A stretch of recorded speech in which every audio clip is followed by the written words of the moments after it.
Hey y'all, my name's Matt. I play guitar in a band called No This Is Patrick, and today I want to talk with you about some great music.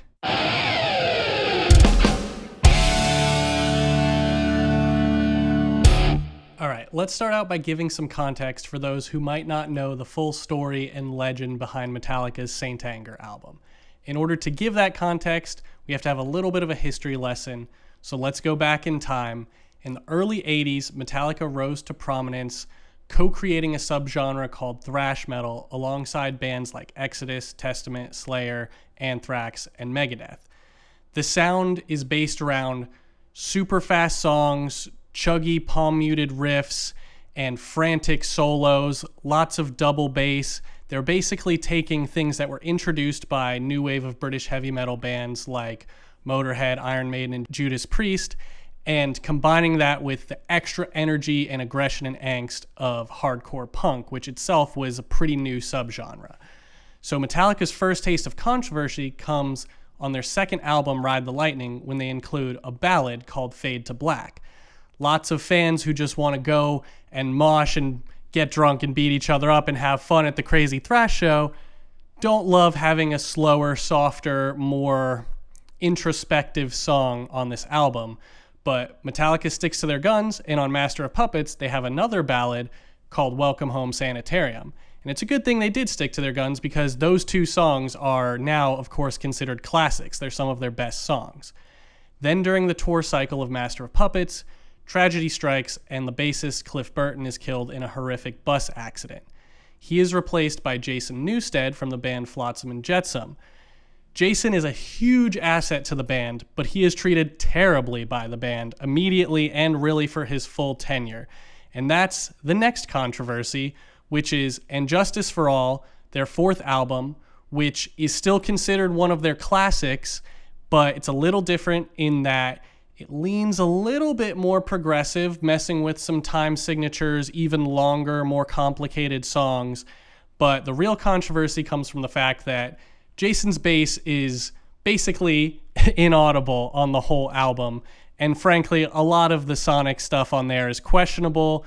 There's actually an interesting interview with one of the engineers. A lot of it came from the band themselves, and the engineers tried to stop them, but anyway, irrelevant. After that, we come to the Black Album in the 90s, in 91.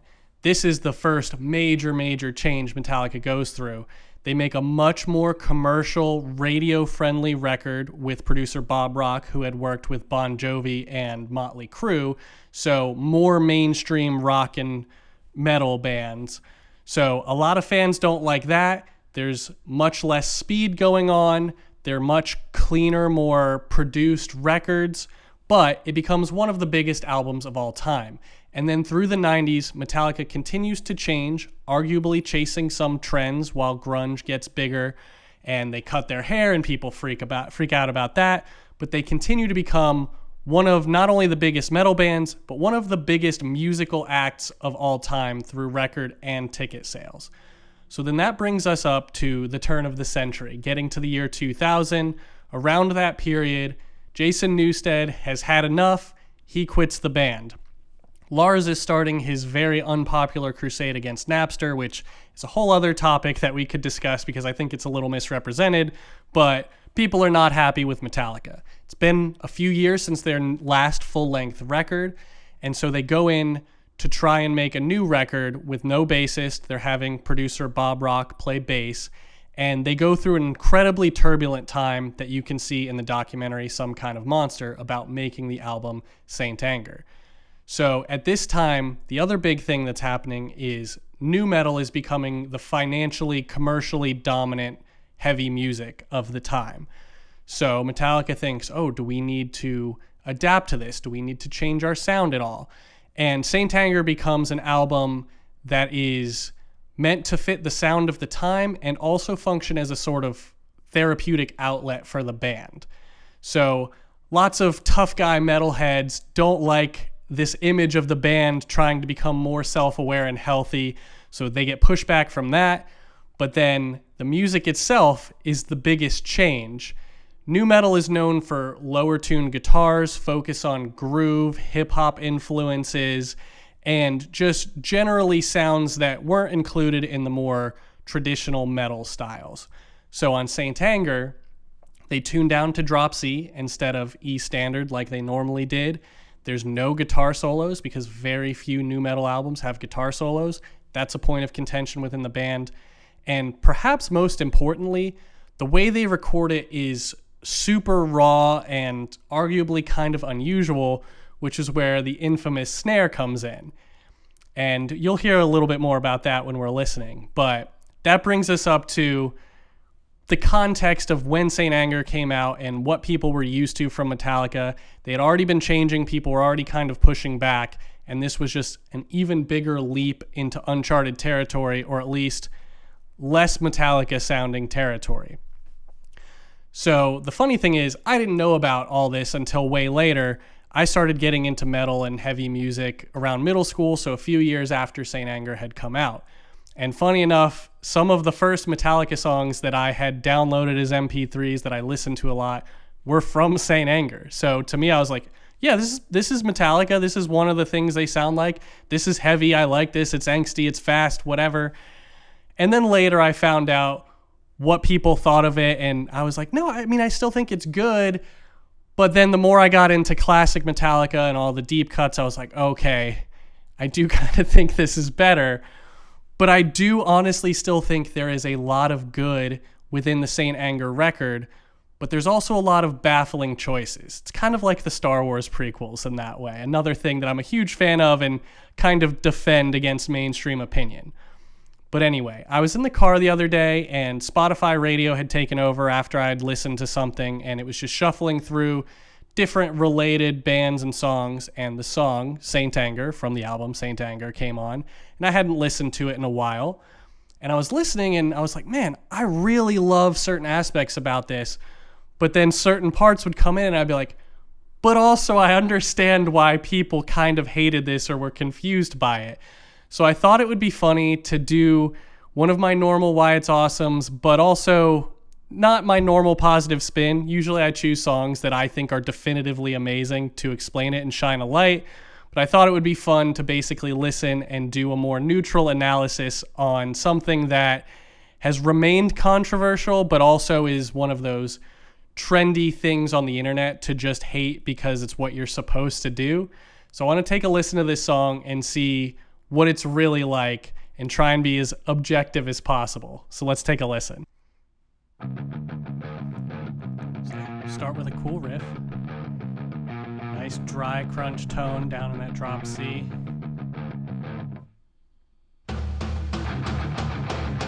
Getting heavier, playing it harder. So far so good. Super lo-fi toms, but oh, there it is. There's that snare.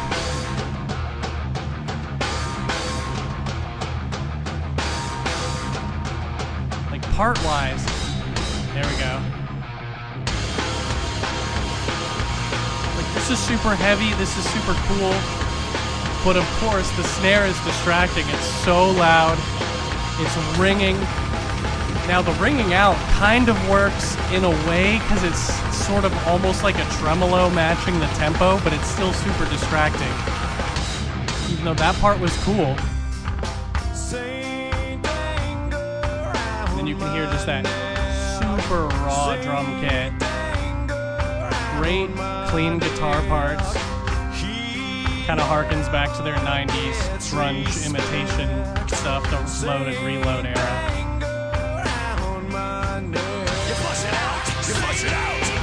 And then the vocals are also super raw. In the classic albums, James is usually doing a higher sort of almost scream, double vocals. Started changing closer to this vocal style in the 90s. It's still much more polished. But a lot of this was done just sitting in the control room with like an SM7 mic in his hand. And I think they were going for that raw, like, therapy vibe, because that's what this song is about. It's about James dealing with his anger, his alcoholism, all this stuff.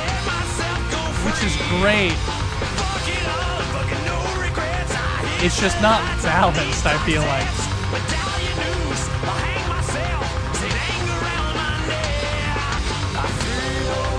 guitars aren't doing a ton here, but it's a good vocal part.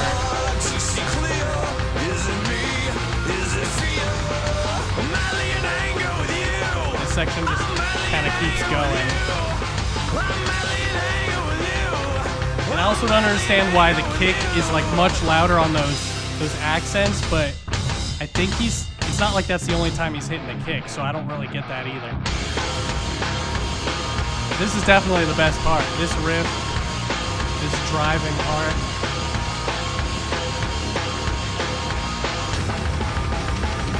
And then getting genuinely thrashy with it.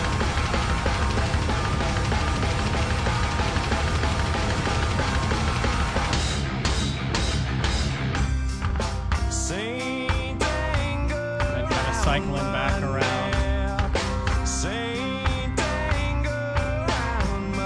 I think, and it's been said before, a lot of people have said, if this album came out and people didn't know it was Metallica, it would probably have done a lot better.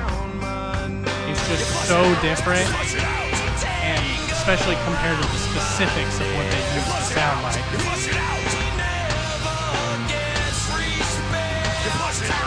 Like, that secondary vocal, like, I don't know, it just comes across as too cheesy to me. I know what they were going for, but it's just so dry and up front that it distracts.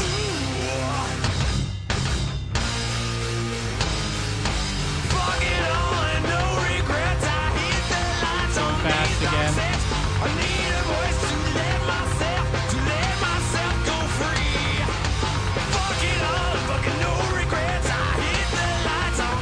You'll hear more in a bit, but the lyrics, like, I love the idea of it being like a therapeutic exercise, but I think James might have skipped making it a little more poetic, which, I don't know.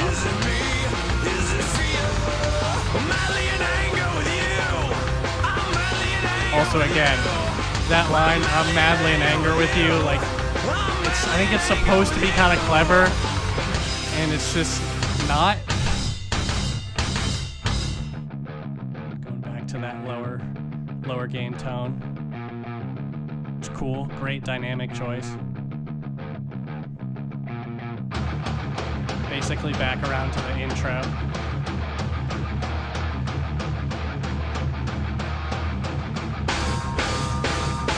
Man, that snare always announces itself. I mean, the toms sound pretty bad too, but they're less egregious.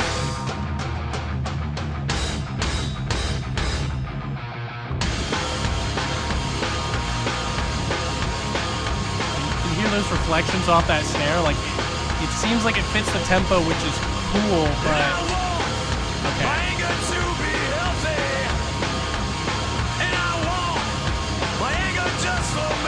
Like having an almost spoken word part, cool, but it's just too on the nose lyrically.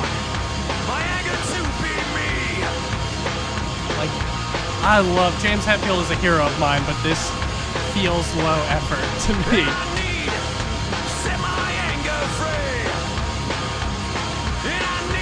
Maybe if it was like more distorted, like a radio filter, and it was further back, it would work better thematically, like keeping the heavy music in the forefront and the sort of spoken word shout part being like, now that's a good scream, definitely going for kind of an early Slipknot vibe there. I'm sure that was intentional.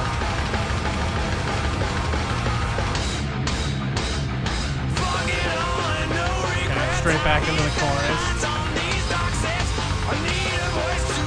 You hear that? So like, I think that's the kick, but it's still going during that fast punk beat too, so like, I don't understand what the idea was behind making the kick so much louder on certain accents. It feels like there's two different kicks playing. I don't know.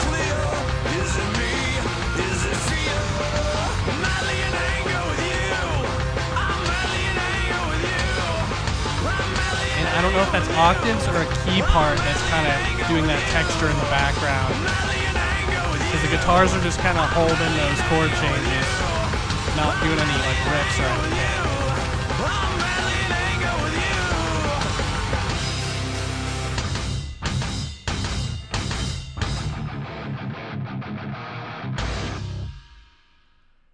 I don't know. Okay, so I guess I'm probably not breaking any new ground here by saying there's great ideas in there and the intensity is great. The main riff is great. I think the verse could definitely work. It really, a lot of it comes down to production choices, I think. And that's what a lot of people say. A lot of people on YouTube and elsewhere have either re-recorded or used sample replacements to make the drums sound better, make the guitar sound a little clearer. But I think they were going for raw, and the aspects of nu metal and alternative metal that were big at the time that they thought would work. And again, if it was another band, maybe it would. But to come back after several years with the first full length in a while and then have it be so different and have things that a lot of people might consider just genuine mistakes is tough. So it makes sense why people had the reaction to Saint Anger they did. But I also think it's disingenuous to say that it's 100% terrible. There's definitely things in there that inspired me along my musical journey as I was getting started. Certain sounds that I didn't know at the time were not Metallica, so to speak. And I think they probably inspired other people too. So even in something that is considered almost universally terrible, there's definitely good stuff to find and learn from and appreciate. So maybe check out the rest of the album and see what you think. Or maybe this will inspire you to go back and listen to Ride the Lightning or Master of Puppets again. Or Kill 'Em All is actually my favorite Metallica album overall, but it's really hard to choose. Anyway, this has been fun, if not a little weird. Thank you for watching. I think I don't really need to plug Metallica, so I'll plug my band No This Is Patrick. We have new music coming out. Links are in the description at the end of the video. I don't know, man. Saint Anger. Thanks for watching. Oh, bonus hot take. I think the Saint Anger snare is more listenable than the kick on Hardwired to Self-Destruct.